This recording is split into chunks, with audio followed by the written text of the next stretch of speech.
Gente, a gente vai falar sobre as ameaças de atentados aqui em Brasília. E eu não estou falando do que aconteceu esse ano como um todo, não. Estou falando desse fim de semana. Foram duas ameaças frustradas, tá? Porque graças às forças de segurança, elas não foram concretizadas aqui em Brasília. A primeira delas foi no sábado. Essa imagem que você está vendo é do momento em que esse motorista é interceptado pela Polícia Militar. Por volta de 7 horas da manhã, esse homem ameaçava explodir, gente, os comandos da Polícia Militar e da Polícia Federal.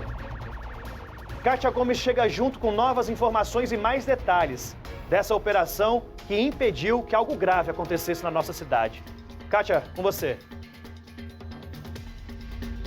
Oi, Daniel. Bom dia pra você, bom dia pra todo mundo. Exatamente, esse homem que estava ali aparentemente em surto psicótico, ele passou em frente ao quartel-general da Polícia Militar e começou a fazer ameaças, dizendo que iria explodir o prédio. Também fez ameaças ali na superintendência da Polícia Federal e, claro, né, os PMs perceberam todas essas ameaças, anotaram a placa do carro e no momento que esse homem, identificado como Fabrício Domingos Costa Ferreira, de 46 anos, fugiu, os policiais militares foram atrás. Eles fizeram a abordagem ali do veículo e a todo momento ele com falas ali desconexas, falando que iria explodir os prédios. Claro, foi necessário chamar a operação, né, o esquadrão ali antibombas para verificar se de fato tinha uma ameaça ou não. Isso foi no sábado pela manhã. Eu vou conversar agora, Daniel, para dar mais detalhes de toda essa operação que mobilizou muitos policiais. O Major Renan Aracaki, que é comandante em exercício do BOPE. Major, muito obrigado pela sua participação. Mais uma vez, né? Infelizmente, uma pessoa ali aparentemente tendo um surto ou fazendo ameaças. Dessa vez foi contra a própria polícia, né? Tanto a Polícia Militar quanto a Polícia Federal. Isso mesmo, Kátia. Bom dia, Kátia, boa tarde, os telespectadores, Daniel. Nós tivemos essa situação que foi um pouco diferente, né? Então, toda vez que tem alguma situação em que há o risco de ter algum explosivo ou artefato explosivo elaborado, a gente tem o acionamento da Operação Petardo, que é uma operação aí para liberar e para garantir a segurança dos policiais em toda a operação e garantir que não tenha nenhum artefato explosivo que possa causar dano à sociedade. Ele estava de carro e quando ele falou que iria explodir esses edifícios, aí já acendeu o alerta. Como que foi essa abordagem? Porque a operação ela acabou ali por volta das 10 horas da manhã e essa ameaça foi 6h40, ou seja, levou ali boa parte da manhã para descobrir que não tinha nada. Kátia, percebeu-se que ele estava com falas bastante desconexas. Então, é uma pessoa que estava falando palavras aleatórias e ameaças aleatórias, falando que estava sofrendo ameaça também. Então, isso daí foi levado em consideração pelas guarnições policiais que atenderam primeiro aquela ocorrência. Numa situação em que ele estava com falas desconexas, parecia ser uma pessoa em surto, mas ele estava se dirigindo à área central do Distrito Federal, nós não podíamos nos olvidar de intervir ali novamente para verificar se tinha realmente alguma outra ameaça além daquelas falas desconexas. O que a gente percebe é que toda ocorrência policial ela é como se fosse um quebra-cabeça, em que você tem só algumas peças e você não sabe a imagem final que tem aquele quebra-cabeça. Então a gente tinha uma peça, vai ligando outra peça para ver no final se tem realmente alguma real ameaça, visto que nós já estávamos em alerta para situações de final de ano e algumas ameaças que estavam ocorrendo aqui ao Distrito Federal, como vocês vão ver nas próximas reportagens. Agora, vamos refazer então ali o trajeto, né? Por volta das 6h40, ele passou aqui no setor policial sul, fez essas ameaças e seguiu ali em direção ao setor hoteleiro norte, que foi o local onde ele foi abordado. Em primeiro momento, a polícia fez alguma vistoria no carro, verificou se tinha algo suspeito. Como que foi a ação da polícia? Em primeiro momento, ele estava com palavras desconexas. Então, quando fala em ameaças, ele fala palavras desconexas, ameaçando e falando que estava sofrendo ameaças também. Então, num primeiro momento, a gente não sabia, né, a policial que abordou, que não fomos nós, eles perceberam que realmente parecia algo relacionado à saúde mental. Mas numa situação em que ele estava se deslocando e foi acompanhado esse deslocamento para a área central, uma pessoa em surto, a gente não podia deixar de abordá-lo. Então, no caso, trata-se de uma situação de saúde mental e a gente não pode confundir as coisas. Uma pessoa em surto, uma pessoa com uma saúde mental necessitando de tratamento, ela não é um criminoso. Então, a partir do momento que se comete realmente algum crime, aí sim é acionada a Polícia Militar e a gente faz todas as ações que nós precisamos fazer. Na primeira revista ali do veículo, a PM chegou a encontrar alguma coisa? Tinha faca ou qualquer objeto?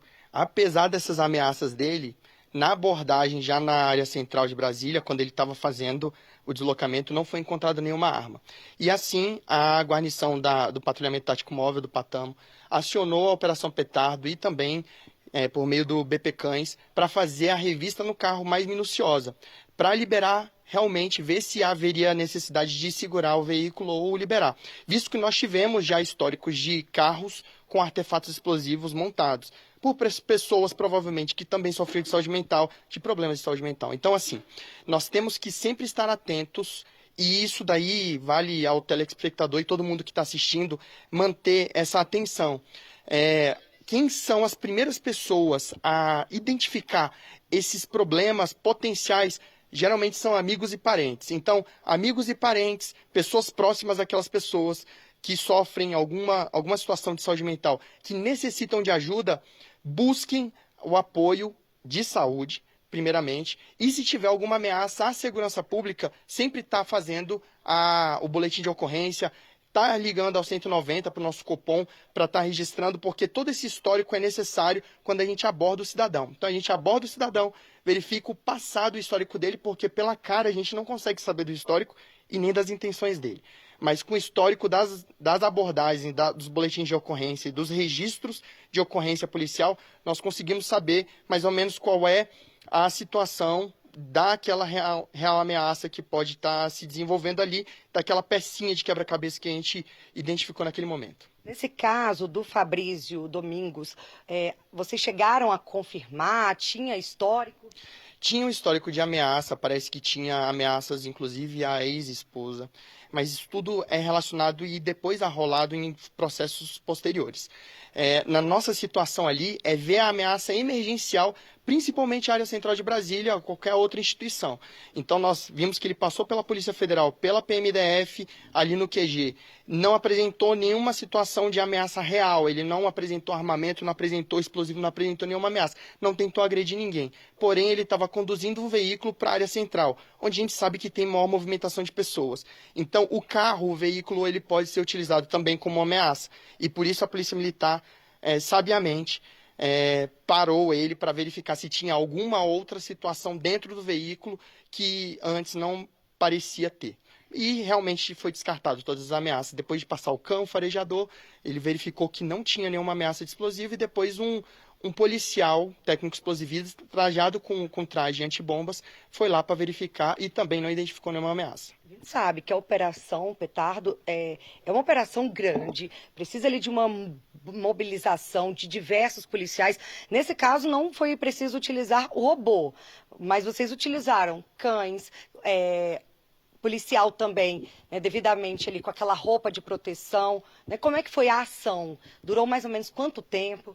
Toda a ação de esquadrão de bombas, a gente não tem cronômetro. A gente não cronometra a ação. Por quê?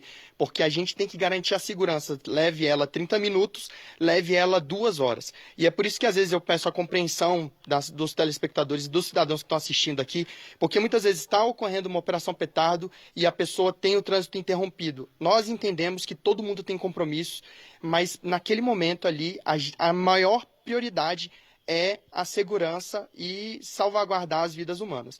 Então, quando a gente utiliza o robô, são situações em que a gente precisa acessar algum local que é mais difícil para o operador com traje, ou para uma situação em que a gente quer preservar o policial que está utilizando o traje. Nesse caso, o robô não conseguiu ser utilizado pelas características do veículo, então a gente teve que utilizar realmente nosso material mais precioso, que é o policial militar capacitado, com o traje antibombas. Então, a situação em que o policial precisa usar o traje e entrar no carro, essa é a situação de maior risco para nós, porque ali está envolvendo uma vida humana, que é a vida do policial.